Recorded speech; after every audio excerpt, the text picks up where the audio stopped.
আজকের দিনের সবচেয়ে জরুরি খবরগুলো চলুন এক নজরে দেখে নিই। বাংলাদেশের রাজনীতি, অর্থনীতি, সমাজ সব মিলিয়ে আজকের পত্রিকাগুলোতে বেশ কিছু গুরুত্বপূর্ণ বিষয় উঠে এসেছে। আসুন চট করে জেনে নিই কী ঘটছে। প্রথমত, জুলাই সনদ নিয়ে কিন্তু এখনও ধোঁয়াশা কাটেনি। গণ-অভ্যুত্থানের পর যে ঐক্যমত্যের কথা হচ্ছিল, দীর্ঘ আলোচনা হলেও সেটার সই পিছিয়ে গেছে। মানে মতের অমিলটা রয়েই গেছে। বাম দলগুলো তো বলছেই তারা সই করবে না। ডেইলি স্টার আবার বলছে সংবিধান সংস্কারে হয়তো সময় বেঁধে দেওয়া বা গণভোটের সুপারিশ আসতে পারে। দ্বিতীয়ত, একই দিনে নির্বাচন আর গণভোট এটা করতে নির্বাচন কমিশনের ১.৫ মাস লাগবে জানাচ্ছে যুগান্তর। তবে বুঝতেই পারছেন, রাজনৈতিক ঐক্যমত্য ছাড়া তো আর আনুষ্ঠানিক প্রস্তুতি শুরু হচ্ছে না।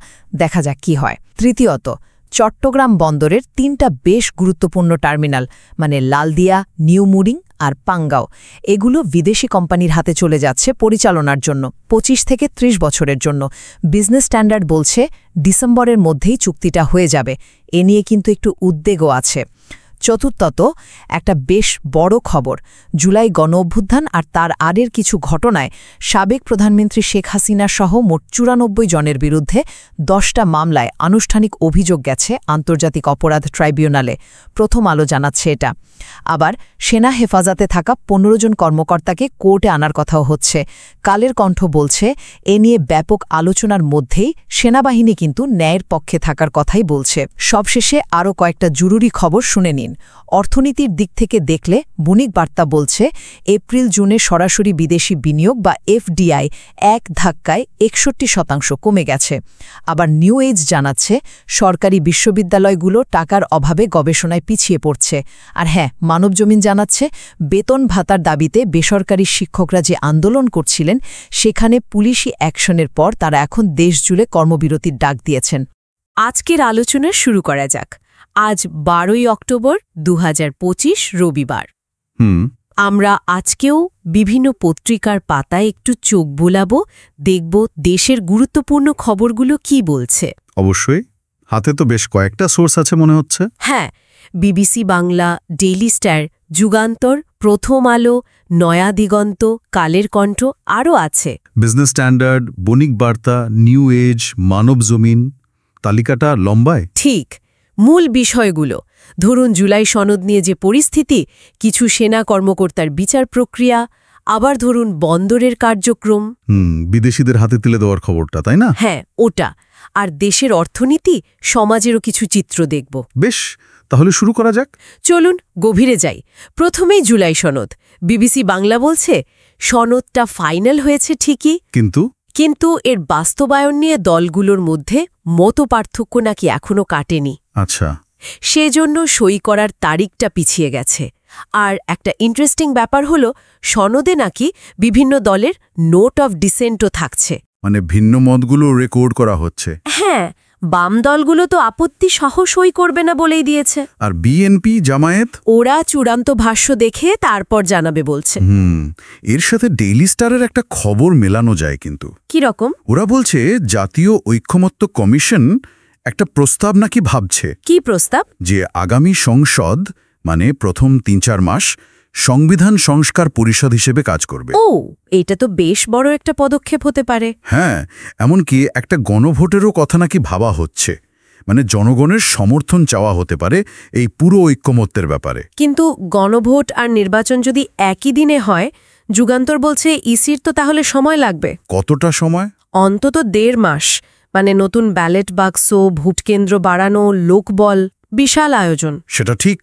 আলাদা দিনে করলে খরচ বেশি, কিন্তু প্রস্তুতি সহজ। কিন্তু মুশকিল হলো রাজনৈতিক ঐক্যমত্যই তো এখনো হয়নি। ঠিক, তাই ইসিও আনুষ্ঠানিক প্রস্তুতি শুরু করতে পারছে না একদম। আর রাজনীতির এই অবস্থার পাশাপাশি বিচারাঙ্গনেও তো একটা বড় খবর আছে। সেনা কর্মকর্তাদের বিচার প্রক্রিয়া নিয়ে যেটা। হ্যাঁ, প্রথম আলো জানাচ্ছে ওই যে জুলাই গণ-অভ্যুত্থানের সময়ের হত্যাকাণ্ড আর তার আগের ১৫.৫ বছরের গুম নির্যাতন, এই সব অভিযোগে আন্তর্জাতিক অপরাধ ট্রাইব্যুনালে ১০টা মামলায় মোট ৯৪ জনের বিরুদ্ধে ফর্মাল চার্জ দেওয়া হয়েছে। ৯৪ জন? তালিকায় কারা কারা আছেন? ক্ষমতাচ্যুত প্রধানমন্ত্রী আছেন, সাবেক মন্ত্রী, পুলিশ অফিসার যেমন আছেন, তেমনি সাবেক আর বর্তমান সেনা কর্মকর্তারাও আছেন। আচ্ছা, এদের মধ্যে অনেকে তো পলাতক বা গ্রেফতার, কিন্তু কিছু সেনা হেফাজতে আছেন বলেও শোনা যাচ্ছে। হ্যাঁ, 15 জনের কথা বলা হচ্ছে রিপোর্টে। আর এটাই নয়া দিগন্ত তুলে ধরেছে। কি বলছে তারা? ট্রাইব্যুনালের চিফ প্রসিকিউটর বলছেন, যাদের বিরুদ্ধে ওয়ারেন্ট আছে আর যারা সেনা সদরের হেফাজতে আছেন বলে শোনা যাচ্ছে। আইন অনুযায়ী তাদের তো ট্রাইব্যুনালে হাজির করার কথা। কিন্তু সেনাবাহিনী কি জানিয়েছে কিছু? না, আনুষ্ঠানিকভাবে এখনো কিছু জানায়নি ট্রাইব্যুনালকে। এখানেই একটা আইনি আর প্রাতিষ্ঠানিক টানাপোড়েন দেখা যাচ্ছে। বুঝলাম। আর কালের কণ্ঠ বলছে এই পুরো ঘটনাটা বিশেষ করে 25 জন সেনা কর্মকর্তার বিরুদ্ধে ওয়ারেন্ট দেশ জুড়ে বেশ আলোচনা তৈরি করেছে, তাই না? হ্যাঁ, আর জনমনে কিছুটা উদ্বেগও নাকি আছে।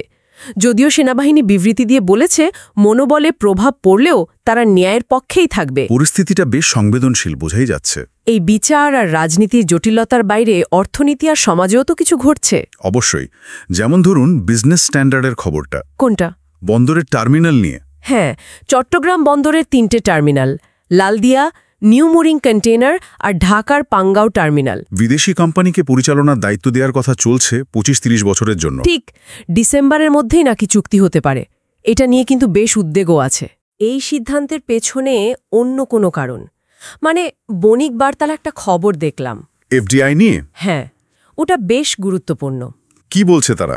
বলছে এই বছরের এপ্রিল-জুন এই 3 মাসে সরাসরি বিদেশি বিনিয়োগ এফডিআই আগের বছরের একই সময়ের চেয়ে 61% কমে গেছে। 61%? হ্যাঁ, এটা তো অনেক বড় পতন। বিশাল পতন। যদিও বিডা চেষ্টা করছে রোড শো করে, সেমিনার করে বিনিয়োগ আনতে, কিন্তু পরিসংখ্যানটা অন্য কথা বলছে। তাহলে কি এই বন্দর পরিচালনার সিদ্ধান্ত বা রাজনৈতিক পরিস্থিতির কোনো প্রভাব পড়ছে? মনে তো হচ্ছে সংখ্যাটা সেদিকেই ইঙ্গিত করছে। অর্থনীতির এই অবস্থার সাথে শিক্ষা খাতের খবরটাও কিন্তু মেলানো যায়। নিউ এজ বলছে সরকারি বিশ্ববিদ্যালয়গুলো গবেষণার জন্য যথেষ্ট টাকা পাচ্ছে না। ফান্ডিংয়ের সমস্যা। হ্যাঁ, যা পাচ্ছে তার ব্যবহারেও নাকি সমস্যা। ফলাফল, গবেষণা কমছে, মানও পড়ছে। আর গবেষকরা বলছেন ভালো গবেষণা না হলে সমাজ এগোবে কি করে? ঠিক, গবেষণায় কম টাকা তো ভবিষ্যতের প্রস্তুতিতেও ঘাটতি। একদম। আর সমাজের আরেকটা খবর দেখুন, মানবজমিনে বেসরকারি শিক্ষকরা আন্দোলন করছিলেন বেতন ভাতার জন্য। সেখানে পুলিশ অ্যাকশন নিয়েছে। হ্যাঁ, লাঠিচার্জ, জলকামান, সাউন্ড গ্রেনেড ব্যবহার করা হয়েছে। এর প্রতিবাদে শিক্ষকরা এখন সারা দেশে অনির্দিষ্টকালের কর্মবিরতি ডেকেছেন।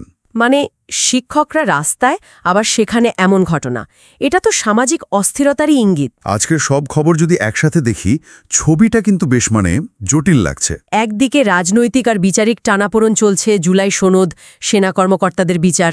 অন্যদিকে অর্থনীতির চাকা সচল রাখতে বন্দর পরিচালনার মতো বড় সিদ্ধান্ত নেওয়া হচ্ছে, কিন্তু বিদেশি বিনিয়োগ কমছে। আবার সমাজেও দেখুন, শিক্ষকরা রাস্তায়, গবেষণায় অর্থের অভাব। এই যে আলাদা আলাদা ঘটনা, এগুলোর মধ্যে কি কোনো গভীর যোগসূত্র থাকতে পারে? এটাই ভাবনার বিষয়। একটা প্রশ্ন রেখে যাই তাহলে। একদিকে ইসি বলছে গণভোট বা নির্বাচন করতে তাদের সময় লাগবে, প্রস্তুতি লাগবে। 1.5 মাস। অন্যদিকে জুলাই সনদের বাস্তবায়ন বা গণভোটের পদ্ধতি নিয়েই দলগুলোর মধ্যে এখনো মতপার্থক্য। এই যে প্রস্তুতির দরকার আর রাজনৈতিক বাস্তবতার টানাপোড়েন, হ্যাঁ, এই দুটো আগামী দিনে একে অপরের উপর ঠিক কিভাবে প্রভাব ফেলবে, সেটাই এখন দেখার বিষয়।